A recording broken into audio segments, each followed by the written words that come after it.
Assalamualaikum warahmatullahi wabarakatuh. Alhamdulillah wa syukurillah, hari ini kita dipertemukan kembali dalam suasana yang insya Allah jauh lebih baik daripada hari kemarin.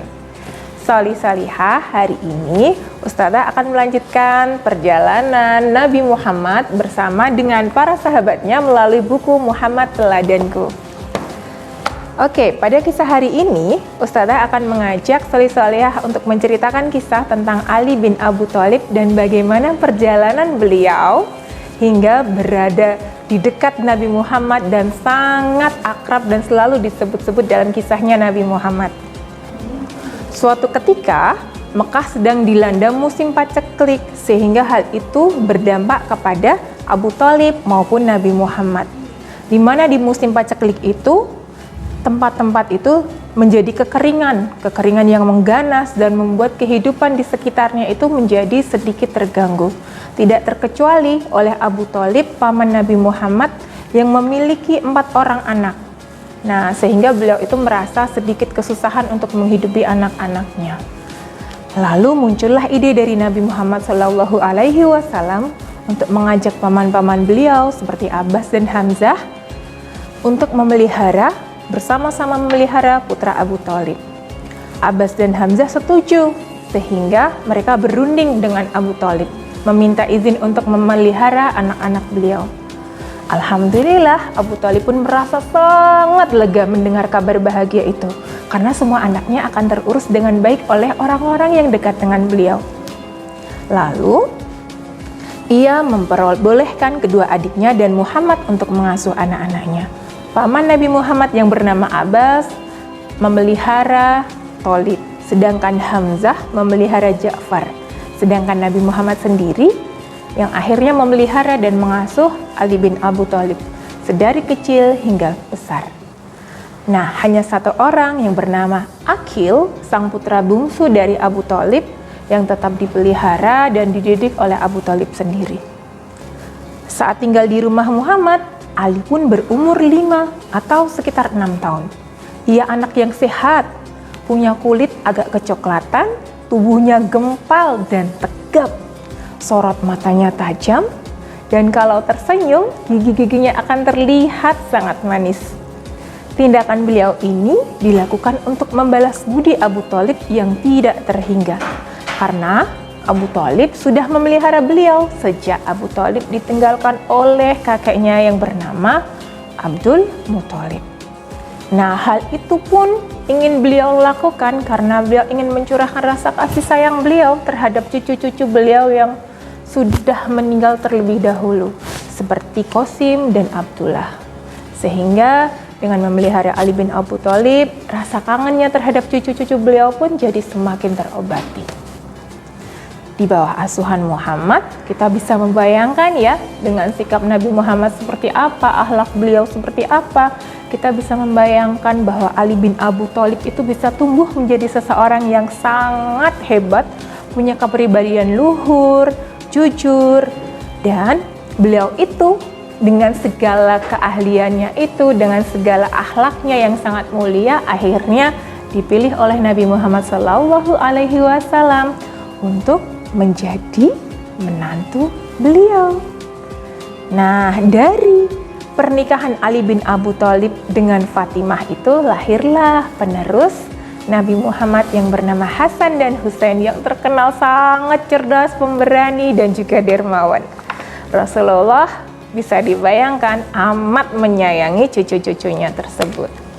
Nah, rasa cintanya Nabi Muhammad terhadap seorang anak, terhadap anak-anak tidak terbatas sampai di Ali bin Abu Thalib.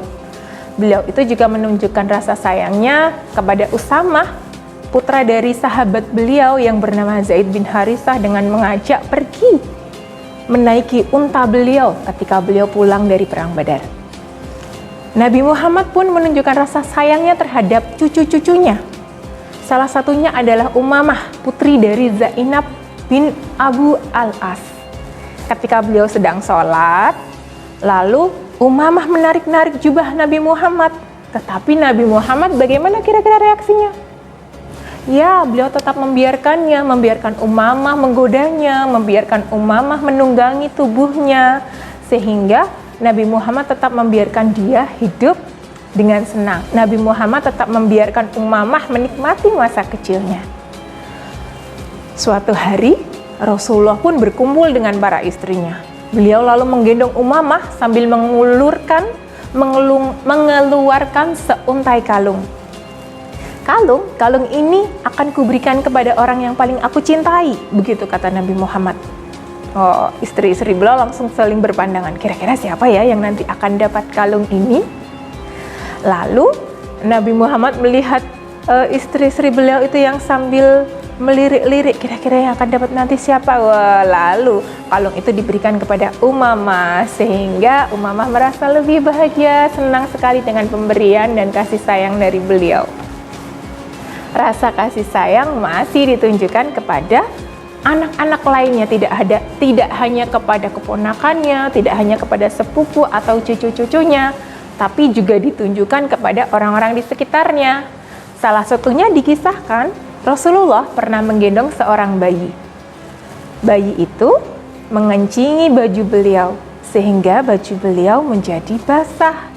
Nah, ibu dari bayi itu lalu dengan serta-merta mengambil bayi itu dengan agak keras, sehingga Rasulullah waktu itu berkata kepada ibu tersebut, air kencing ini bisa dibersihkan, tetapi hati seorang anak yang dipukul, dia akan tetap terluka.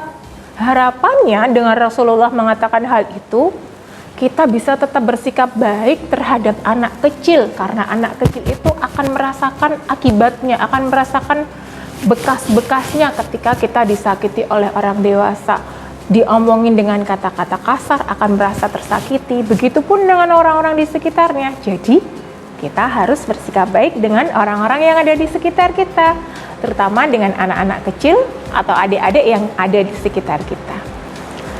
Nah, setelah itu beliau pun melaksanakan sholat tanpa berwudu lagi. Setelah dikencingi, beliau tetap sholat, tetapi beliau hanya cukup memercikan pakaiannya yang terkena kencing tadi dengan cipratan-cipratan air. Nah, adik-adik tersayang, ada seorang anak juga yang sering dikunjungi oleh Rasulullah. Suatu saat anak itu tampak murung karena burung peliharaannya lepas. Rasulullah pun segera datang dan membuat anak itu tersenyum kembali. Rasulullah juga banyak menghabiskan waktu bermain dengan anak-anak kaum muslimin lainnya yang lahir di negeri Habasyah, sehingga beliau itu banyak tersenyum dan banyak bahagia dan sering mengucapkan kata-kata yang terdengar lucu dalam bahasa Habasyah, sehingga membuat anak-anak di sekitarnya merasa sangat bahagia. Masya Allah, salih-salihah itu tadi banyak kisah yang sudah dicontohkan oleh Nabi Muhammad tentang bagaimana Nabi Muhammad mencintai anak-anak kecil, dan juga kita sempat mendengar bagaimana perjalanan Ali bin Abi Thalib kok bisa berada dalam peliharaan Rasulullah Shallallahu Alaihi Wasallam. Itu tadi salih-salihah kisah tentang bagaimana Nabi Muhammad Shallallahu Alaihi Wasallam berusaha untuk menyayangi anak-anak kecil yang ada di sekitarnya. Semoga kita terbiasa untuk meniru sikap baik Rasulullah Shallallahu Alaihi Wasallam. Sekian dari Ustazah Anita. Ustazah pamit. Wassalamualaikum warahmatullahi wabarakatuh.